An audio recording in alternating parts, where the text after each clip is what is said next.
All right. All right. Here we go. I was deciding, do I do a live? Do I not do a live? Do I get on the interwebs and start talking into my camera with my raspy ass? I don't know if I'm sick or I got choked too hard at jujitsu this morning. My throat hurts like crazy. Hurts to swallow. I got choked out 3 times, just so you know. It was not a good morning sesh. It was bad for me, but I went anyways, got humbled. And now I'm here with you folks. So typically I do this later in the evening, but I don't feel well. Hence the reason why I'm going on at 4 impromptu. And I want to talk all things veteran related with respect to your health so that you can be harder to kill. So we're going to dive right in. But before we do, hey, I'd love for you to hit subscribe, smash the like button, and hit the bell notifications. So before I get any raspier, let's dig into what I've been up to and then some of the things that might pique your interest. So the first thing is I want to just do a quick recap of the Tactical Athlete Challenge that I did on the weekend. It was hosted by Sean Davidson in sunny, Brockville, New Star of the B. And this is one of the hype videos, one of the scissor reel videos. So give you some context, 3 events, all quote unquote tactically based. There's no shooting, but there's a lot of up and overs, dragging stuff, putting on tactical, I should say, weight vests, throwing on rucksacks, etc. You'll get the idea. This is event 1. So let's dig into this one.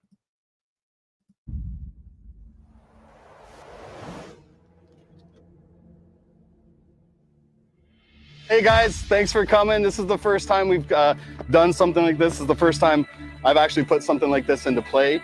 I'll get right into it, guys. I'm Sean. This is like Where's Waldo? Retired military. If you see me, drop it in the comments. PPCLI. Spent the last 10 years and change being a professional true toy for the JTF2. I worked for K9. Yeah, and now I'm just a dude who does these events and kind of hangs out across the gym. So I'm just I'm living the best life. Got a lot of airtime. Making you guys do the things that I used to get paid for. So this is awesome. So the first workout, guys.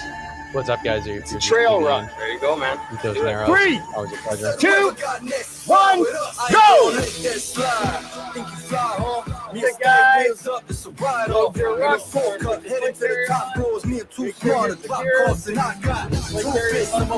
So this event, I thought I crushed. But because I didn't pay attention to detail, I got slow. More details to follow in about 10 seconds.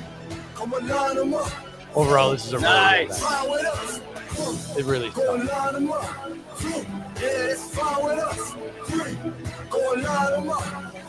there's some absolute that's the guy. Good animal. Nice work, Ray.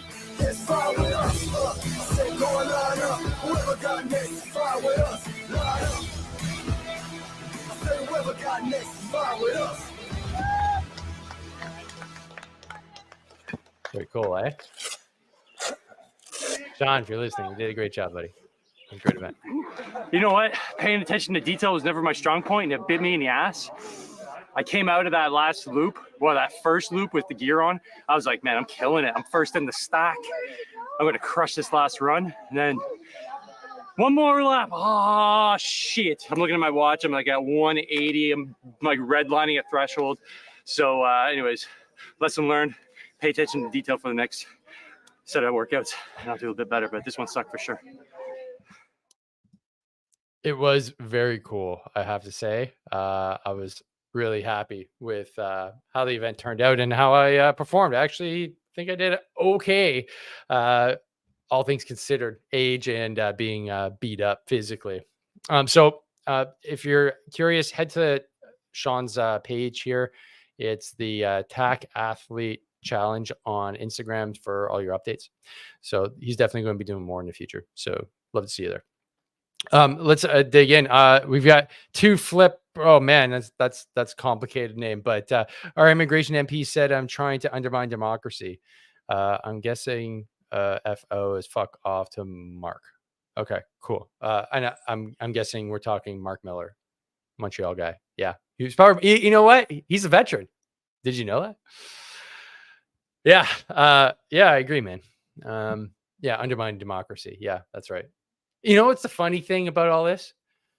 You can get a general or the CEO or anybody fired. Let's just stick to the government. We can get a general fired like that for allegations of sexual misconduct. But you commit treason. Oh no, it's okay. You can keep your job. Wow, it's kind of a double standard, no? And then to have all the allegations of sexual misconduct proven to be false. Hey, what are we doing here, guys? What are we doing here? Anyways, we're going to get into that. Yeah, we're going to get into that. But I want to go to our next topic here, which is related to the vaccine. The the funny thing is, what my channel has been crushed for a few times, and what has been said for a long time now, is that the vaccine is causing serious issues. And this is in InfoWars, which it's pretty cool to see what's happening here in Canada in a morbid sort of way show up on a large publication like InfoWars. But they're picking up on it. Alex Jones is seeing this, which is, I don't know what to think of it, but it's definitely getting traction. After COVID shot introduction, Canadian military had 800% increase in vaccine injuries. Holy Toledo. According to the documents, only 14 Canadian military members experienced a vaccine injury in 2020, while 128 were injured by vaccines in 2021. It's a lot. That's the first year the COVID-19 was administered, and 223 were injured by the shots in 2022. This was higher than the general pop. And I'm sure there's research that's going to come out that's going to explain why that is. My guess is the healthier you are, the greater chance you had at a cytokine storm, a really bad reaction to it. I think that's why young folks were taking a hit, and young men especially. According to the documents, the CAS injury rate is higher than Health Canada's average. Health Canada has recorded a total of 58,000 plus injuries from the shots, and one in every almost 2,000 doses. However, CAF's 2021 numbers show 128 of 162, which is 1 out of 1,200, and numbers even higher in 1 out of 287. Wow, in 2020, that's insane. I have it on good. I have it on good information that this is actually too low. This number, 800% increase. The numbers are actually quite higher. Don't forget, these are official numbers, so they're coming from the government. Unofficial numbers, not from the government. I have it on good notice that they're higher, which is sad. Like, let's be honest. What happened here was a travesty. I go over it here in this episode. So my largest episode to date, explosive news. Did PM Trudeau order the military to impose a mandate? So barrister Catherine Christensen says it on near the end of the podcast. It's like, yeah, the shot created more injuries and death than the actual virus. So that being said, I've been crushed a few times on YouTube and other platforms with that, but now that it's official data, it's going to be very hard to crush people that are just expressing what's in the government's stockpile of data.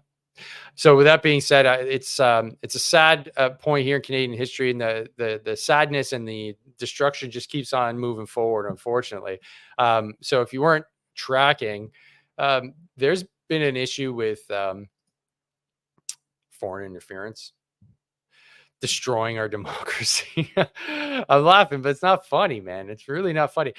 Theo Fleury, I like using him because he's really on the nose, just like when he used to play hockey. But he's like, just fucking cough up the names already. Like, we've got foreign interference. There's 11 that have been identified. Who are they? Why can't you tell us? You can tell us when a guy goes and golfs with somebody who's suspected of being for sexual misconduct, but you can't tell us when there's folks that are literally in charge of our democracy, have been voted in by the people. You can't tell them, can't tell us who those people are, I think that's kind of an important thing to be discussing, wouldn't you? Anyways, we know there's a bunch of communist fuckers. I would assume that Friedland's name is on that list. Oh man, look, if I were a betting man and I were to put some odds down in Vegas, I would have Trudeau and Freeland for sure. I'd be betting that they're part of that 11. What do you think? What are your odds? What are your odds? And then we can get into some obscure MPs too. Are there any conservatives on there? That'd be a wild card. Would there be any NDP members? I heard a really interesting commentary, like NDP members. No, of course there's no NDP members. Imagine you're head of intelligence for the PLA and you snag, I don't know, was it Charlie Angus who's over there? They'd be like, dude, you're fired. You got this hobo. Like, nah, you're fired. You're not doing your intelligence work properly. We got to get a bigger fish than Charlie Angus. So, yesterday I posted a video here, which goes into agency owners from all over the world. A little more in depth. I'll just turn the volume down on that with the plays. I went into this a little bit more in depth and was able to make a link to what's been going on in Canada over the last few years. If you want to know a little bit more and see what my line of thinking is and whether you agree with it or not, then you can head over to the video here in the Hard to Kill podcast playlist. Excuse me. What else? Greg here. This goes into a little bit more of the kind of meta idea of what's happening, that too many people are comfortable, and I really echo what he's saying here. We keep on going round and round on this merry-go-round, and what he's saying is, do we need another round of Trudeau to get enough people to understand what's actually going on? It really bothers me that so many people will see a Poilievre-led government as a win. It's not.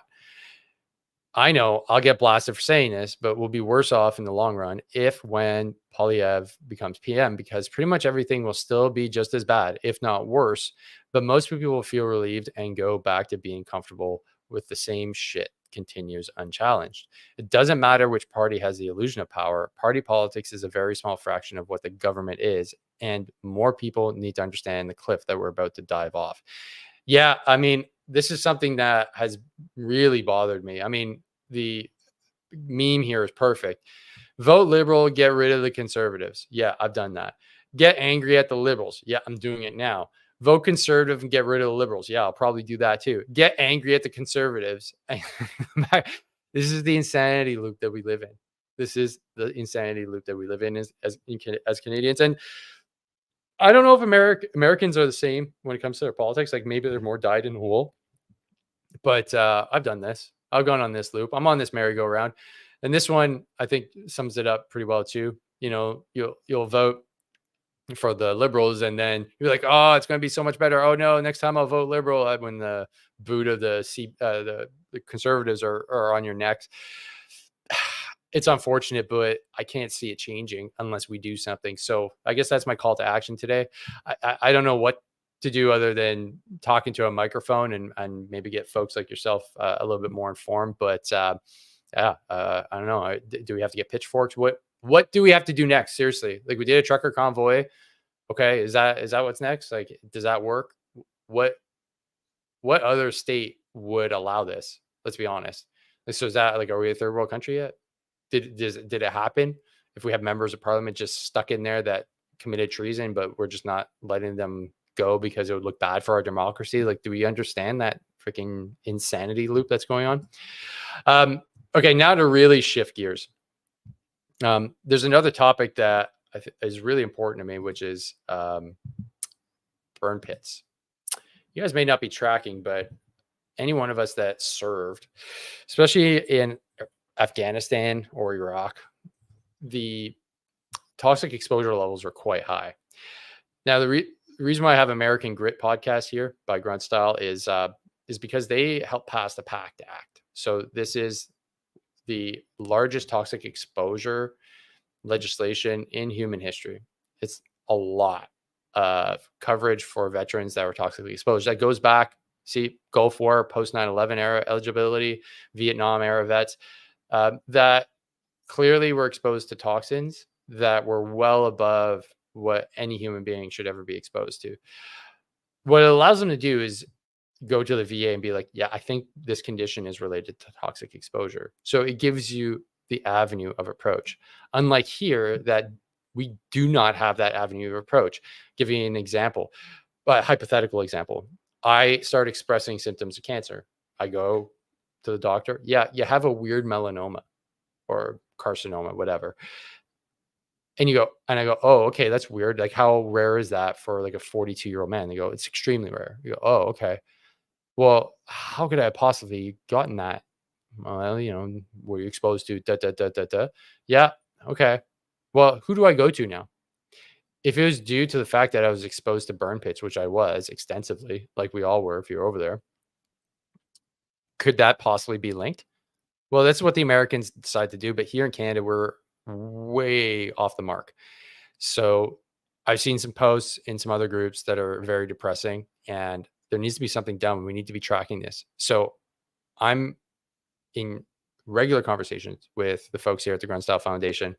I love what they're doing, and I want to make sure that Canadian veterans are starting the conversation and that we get the coverage that we need if down the road we start seeing some gnarly cancers and some gnarly ailments that can't be just from normal everyday life. So if the Americans have done it, why haven't we?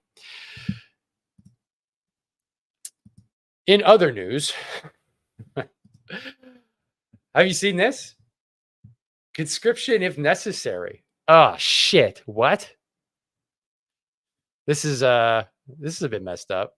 Have you seen this, folks? Conscription here in Canada? Hey, and the other thing I want to ask too, are we still doing scrim? Like this seems like a recent photo. I think is that the new helmet? Are we still doing? Yeah, it is a new helmet. Are we still doing scrim? I thought this was like a throwback to like the Vietnam era. And we got like the old school. I like this. We got the old school turtleneck here. Like we got an old school dude here. Like this is a good pick. I like this. But I see the new pattern, so I don't know. Anybody can fill me in on what's going on here. Oh shit, phone's about to fall off. So is conscription necessary? Well, this is something I want to highlight here. The British have decided that they're going to bring back mandatory national service for 18-year-olds as of last week. The plan would require British teens to partake in 12-month full-time military placement or spend one weekend a month carrying out community service. The program, which Tories insisted shouldn't be described as conscription, could be dismissed as an outlandish idea from a government likely on its way out. If it is, you hadn't been tuned into the changing mood about mandatory military service in the West in recent months. And yeah, I've seen it. We're marching ourselves towards World War III, if we're not already in it. But yeah, I'm not a fan. Not a fan. However, in terms of what they're talking about here, where you have two tracks, it's like you can go serve in the military or you can go serve and do community service. I think that's actually not a bad idea. I've talked about it in the past. I think everybody needs to have rite of passage to be a citizen. Might be old school thinking, might be very ancient era, but I don't think that you should have the right to be a citizen without having the ability to, or the chance to give back and serve. So I like the fact that there's two options here. You don't want to join the military? Cool. Because we don't want conscripts. We know what conscripts bring, right? Unprofessional, not willing to be there. The current modern professional military is a far better fighting force. So if you have folks, working in hospitals, working in who knows what, you have all kinds of programs there. We would have a community that's a lot more tied to national progress, national unity, in my opinion. So I don't know. I'm curious. What do you think about that? Do you think that would actually work? Pretty sure the Germans have something similar. But either way, I think something nasty is coming down the pipe, or they wouldn't be talking about this, right? And this is, this is something that should be on everybody's radar because they're talking about it. And does that mean that we're going to actually be looking at it here in Canada? I don't know. But what did they say down here? From the platitudinous safety of Canada. Nice word. Thousands of kilometers from Kiev and protected by both saltwater and geography, the interposed allies, it can be difficult to gauge just how dangerous Vladimir Putin has become. Putin's much of a threat. Europeans are spending more and more on their militaries, but that's only the start. Many countries are reintroducing conscription. Right. And in terms of, like our history with conscription, obviously First and Second World Wars, and we had to kick some Nazi ass. But I mean, my thoughts on this are very mixed. I mean, I'm really pissed off, man. I have no love for Canada and its government and the rot that it represents. Until the rot's gone, I'm not committing anything. Nor would I even consider letting my kids go. I'll hide in the woods, man. I'm not scared of saying that. I don't believe in this at all. So that's my line. I'm sticking to it. I changed my tune after deploying and after seeing what things really are. So that being said, still a proud Canadian. I just don't want to have anybody engaged in a war that doesn't have a clear objective and that we don't want to win. Does that make sense? I think that makes sense to most people. And moving on, I kind of disjointed this a little bit, but in terms of looking at the aftermath of war, when we're talking about toxic exposure and suicides and everything else that comes with it, since the Americans are so far ahead, I'm only using American links and articles because we have pretty much nothing on it here in Canada. The amount of toxic exposure amongst the community, and this is from a trusted source, is at 100%. So if you went, you have 100% exposure, and anecdotally, 30% are seeing some form of cancer pop up at some point after their service. That is a troubling number. So if those numbers are true, or even close to being true, we are going to see a lot of folks from the military that are veterans popping up with terrible cancers. And it's going to compound the issue of not only cancers and toxic exposure and just illness in general, but the fact that we also have a suicide epidemic within the community as well. So it's going to take a real heavy toll. So we got to start looking at this a little bit more closely, because we get exposed to heavy metals, lead, radiation, God knows what was in the water.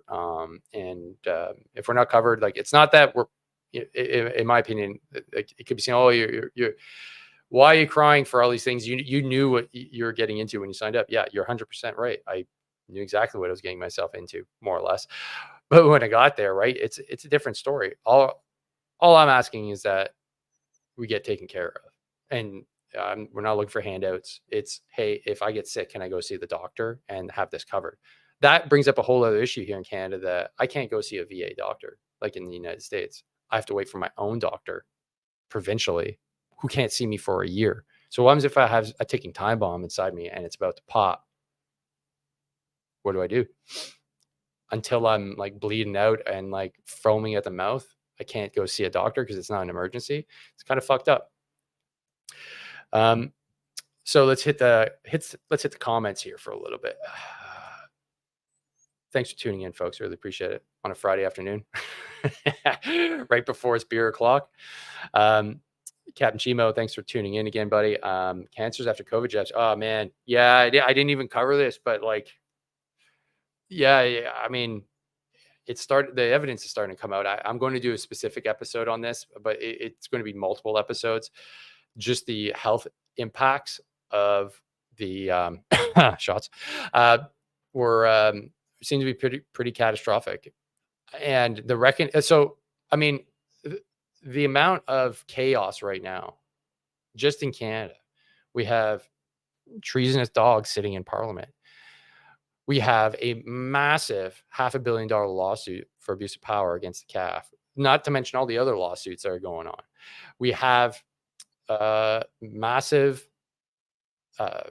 scandal with the ArriveCan app. We have just a Canadian Armed Forces that's falling apart at the seams. Like, all the scandals that are there. And on top of that, we have probably the biggest global scandal of all times, which is the rollout of all these shots. They like, if you go look at the testimony from Fauci, like, it's clear he lied. They all lied. They made stuff up. They harmed us. So now what? How do you reconcile with this? There are mature countries that are going ahead with it. The Americans, the British, the Japanese, they're all starting to recognize they screwed up their population. But us, we haven't even brought it up yet. We haven't even brought it. There's so many other things going on. So I don't know. I don't know if we're ever going to reconcile with it. But I know if we don't, it's going to be a really bad day for Canada. It's going to be a really bad long-term prognosis for Canadians if we don't address the things that have gone wrong that need addressing. And another comment here from Two Flip. PTSD is debilitating. We treat vets so bad. Yeah, I mean, here's the thing, man. I really I recognize that there's a lot of issues, but I also don't like the narrative that like things are so bad or that we get treated so badly. I mean, I'm very thankful that I have an income, right? That they recognize, like, yeah, you got banged up. Yeah, you're never going to quite be the same.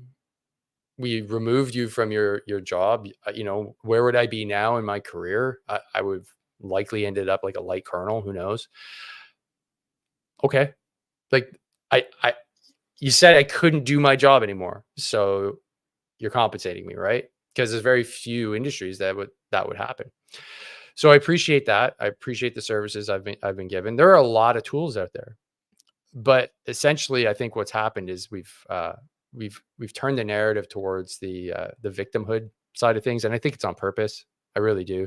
There's been some studies out there that have shown that the news media 100% biased negative stories against veterans, because what I see is just a lot of positivity, and I'm working in the entrepreneur space, and there's a lot of folks doing a lot of good stuff to allow veterans to get back on their feet, but not by suckling on the teat of the government. And I think that's one of the issues, right? I think we've been too conditioned to think about the government as our savior, and they're not.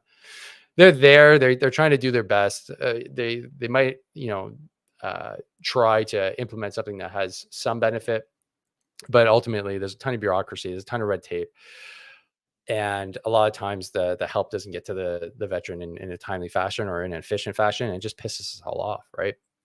So with that being said, I think there's a lot of work to be done, but we still do have a system that does help in a lot of ways. But a lot of times you have to find it. You have to fight for it. Are you a CAF guy, Dave? Like, was I in the CAF? Yeah, absolutely. Yeah. 15 years, man. 15 years. I'm assuming that's what your question was. And I'm 37. My grandpa had one leg. Yeah, and he was treated much better than now. Yeah, I was talking about this with a few of my friends and my wife. I'm like, when do I get to my grandpa's like deal? Like, my grandpa never had to deal with Veterans Affairs when he came home. Like, he just got his pension and that was it. Like, he didn't have a case manager. Maybe he did. I don't know. I don't think it was structured that way back then.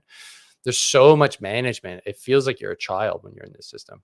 And then if you're speaking broadly, like on how do Canadians treat veterans, I think they're just indifferent, just in general, because they don't know any veterans. We only pop up on Remembrance Day and they go, "Oh, thanks for your service." None of the bases are really close to any serious population centers, and nobody has any connection with the military. I think like 80% of everybody that served was a family member of somebody else that served. So it's the same families going in all the time. So it's not really a diaspora of Canadian folks. It's I get the push to try and diversify in the forces, but also don't go so far as to push the people that actually want to join out because of your marketing and recruitment efforts. Anyways, that's a whole other topic, but I don't think we get treated badly here. I just think we're just treated indifferently. I'll give you an example. When I was traveling in the United States, I travel back and forth quite a bit. And I decided, I had a long layover in Charlotte. So I figured, hey, man, they have USO offices. I'm going to go in.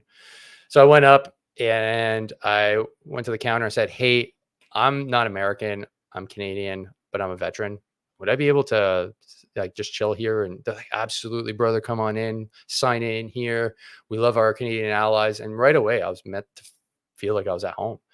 And I got to sit in a nice leather lazy boy, free water, food, internet, you name it. Like, it was amazing. And they had baseball on, I think, and just got to talk to some other fellow veterans, because you only get in there if you're a veteran or a service member. And I had a little nap.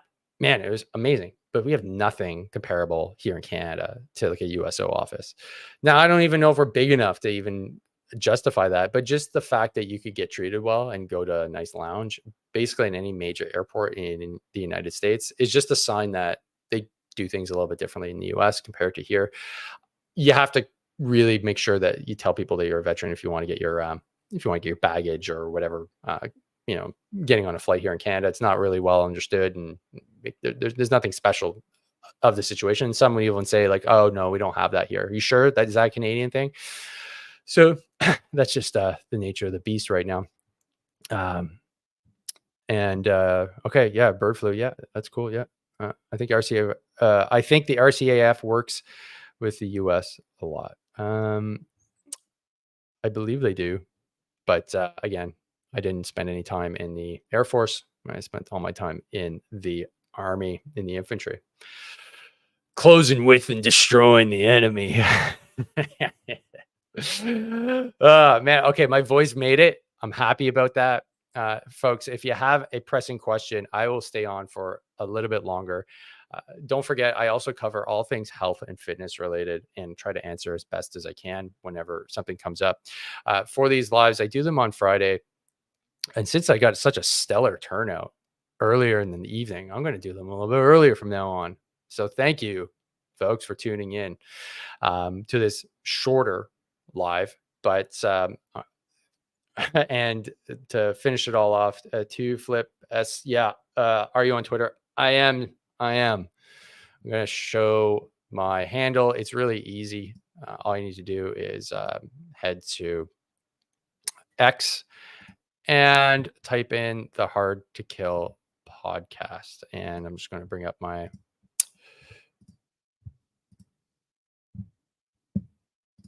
page here. There I am, the Hard to Kill podcast. Go show me some love.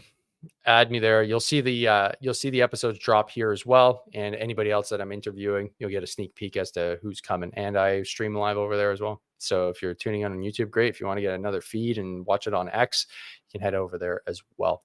So appreciate the love, guys. Appreciate you following. Don't forget, if you're here on YouTube, make sure to hit the subscribe button, hit the like button, and hit the bell notification. Helps tremendously get that algorithm up, because as we know, in Canada, we do not get the luxury of having our content shown on any social media platforms, especially if it's news content.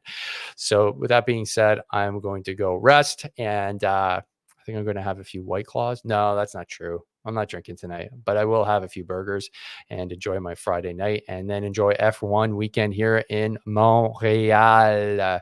So folks, thanks for tuning in. Appreciate the love, and I'll see you in the next one. Peace.